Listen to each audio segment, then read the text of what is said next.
So I think part of how we solve this is first to have a concept of what government's true roles should be, which may seem strange after a couple of hundred years after the founding of our government, but I believe the real problem is people don't have a good concept of what government's highest and best use is. And then secondly, to focus on the problem from two distinct aspects. The short term, that is, how do we prevent tomorrow's crisis, because we certainly will have more crises. We always have crises. And then how do we repair the system so that regulation can function in a better way? To my way of thinking, government has three fundamental roles.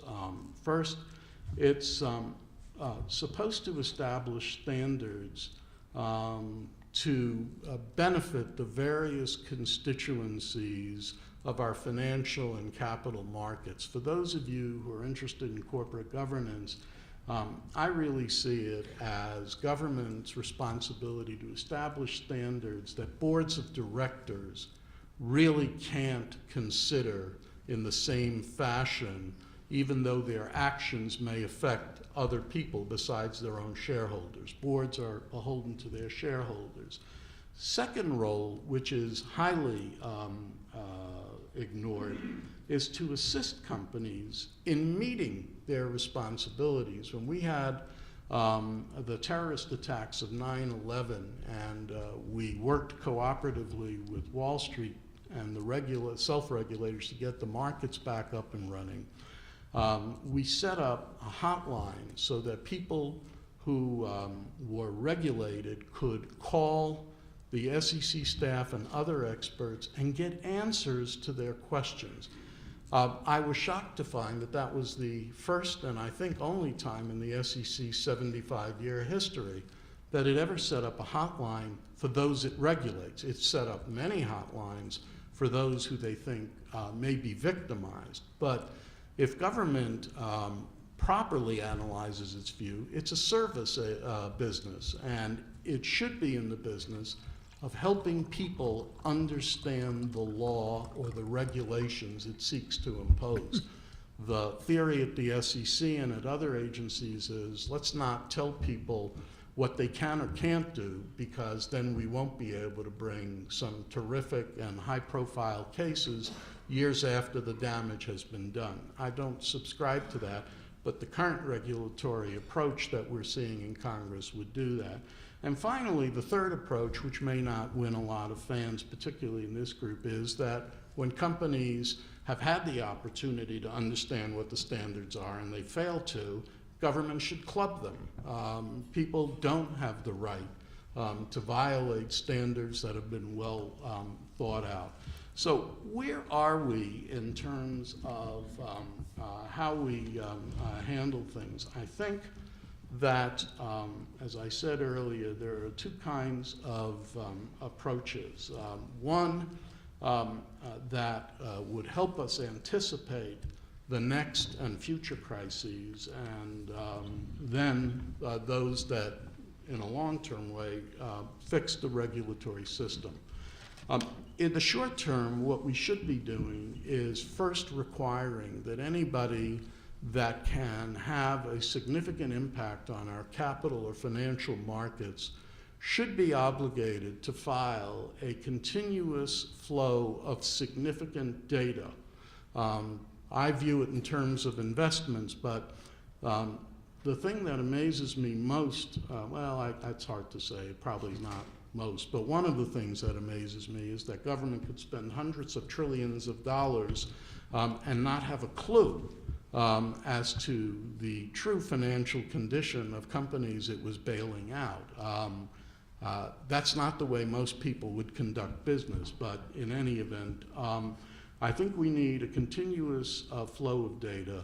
When government gets the data, there should be an obligation and responsibility to analyze it. And in this case, again, the SEC is a classic example. The SEC probably gets more data from corporations and securities firms than anywhere else in the world. And if you ask yourself what data the SEC then puts out, what analysis it provides, the answer is zero. That is simply unacceptable. But this is government-wide, banking and as well, though the Fed and other agencies do a much better job of talking about the data they're seeing. There has to be a clear obligation on government to get data and then to disseminate data. This has to precede regulation because in my experience, which now is a little over 40 some odd years in Washington, government will do a better job of regulation if it understands what it is it's trying to regulate. Unfortunately, the approach we usually see is, let's just regulate it first, and then we'll figure out what it is we're regulating and how that works. That, to me, is not an approach designed to succeed. I think there has to be clear responsibility and residual regulatory authority in government. Government should be obligated to set tripwires.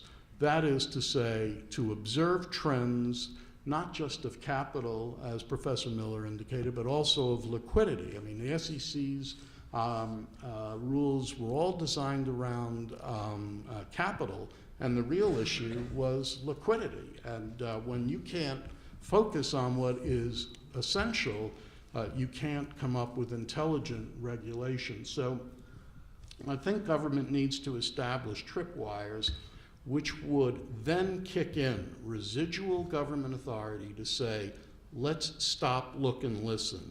If we cross a tripwire and we trip a circuit breaker, we have the ability to stop trends in their flow and try to understand them better and see whether there's a need for us to do something more. I think there'd have to be a great deal of oversight over that. But instead of trying to give government the responsibility today of regulating new trends and developments it couldn't possibly anticipate and never will, government should monitor trends and then, when it sees things moving in an awkward direction, move forward. For the long term, I think the solution is twofold. First, I think we need what I call an uber regulator. One of the most disappointing things about the current set of regulatory reform initiatives is that not only does it preserve all of the alphabet soup of agencies, it's adding 3 new ones. I just find that to be hugely disappointing because the more agencies you have, the more turf wars, the more ability to create confusion and the like. And I think this is really a problem.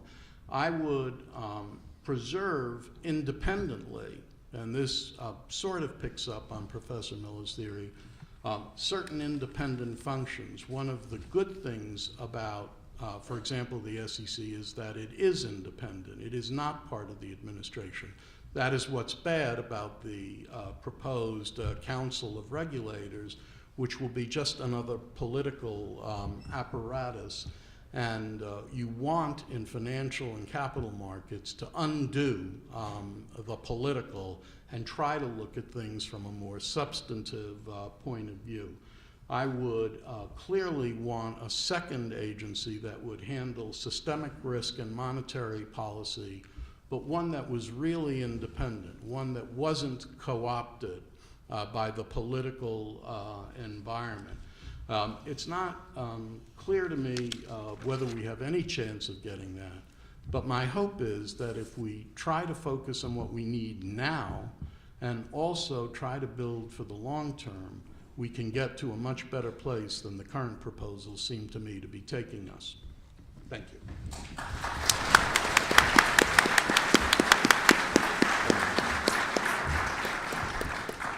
Thank you very much, Mr. Pitt.